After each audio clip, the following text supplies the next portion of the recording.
Share बाजार घोटाळ्याच्या चौकशीसाठी नेमण्यात आलेल्या 30 सदस्यांच्या संयुक्त संसदीय समितीच्या अध्यक्षपदी भाजपा खासदार मणी त्रिपाठी यांची नेमणूक करण्यात आली आहे।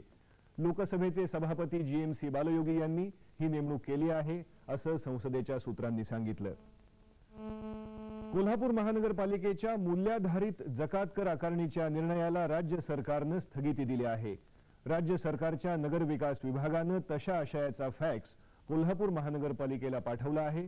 काल मध्यरात्रीपासून याची अंमलबजावणी करायला सुरुवात झाली आहे असं महानगरपालिकेच्या प्रवक्त्याने सांगितलं। मूल्याधारित जकात कर आधारणीच्या निर्णयाच्या विरोधात कोल्हापूरमधल्या व्यापाऱ्यांनी 1 एप्रिलपासून 12 दिवस बंद पाळला होता।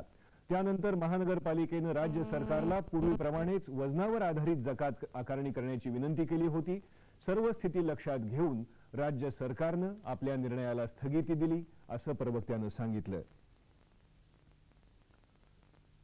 झोपडपट्टीत राहणारी मुलं संस्कारांपासून वंचित असतात। अशा मुलांना फुटबॉल सारख्या खेळातून चांगल्या क्रीडांपटूंबरोबरच जबाबदार नागरिक बनवण्याचं काम गेली काही वर्ष पुण्यातली युनायटेड पुना स्पोर्ट्स अकॅडमी ही संस्था करत आहे। त्या संस्थेविषयीचा हा वृत्तांत।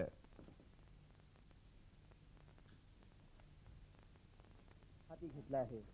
या अकादमीतली मुलं पुण्यातल्या वडारवाडी, जनवाडी, पांडवनगर, काशेवाडी आदी झोपडपट्ट्यांमध्ये राहणारी आहेत।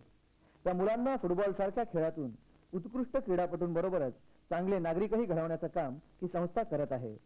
माजी राष्ट्रीय फुटबॉलपटू विनय मुरगोड यांची ही संस्था विकासासाठी आवश्यक असणाऱ्या गोष्टी मिळू न शकणाऱ्या मुलांसाठी अविरतपणे काम करत आहे। परिस्थितीमुळे मेंटली ते सुरुवातीपासूनच खूप पॉवरफुल असतात। म्हणजे एखादी गोष्ट करायची म्हटलं की त्याच्या मागे हात धुवून बराच काळ ते करू शकतात। पण कन्सिस्टन्सी त्यांच्याकडे असते।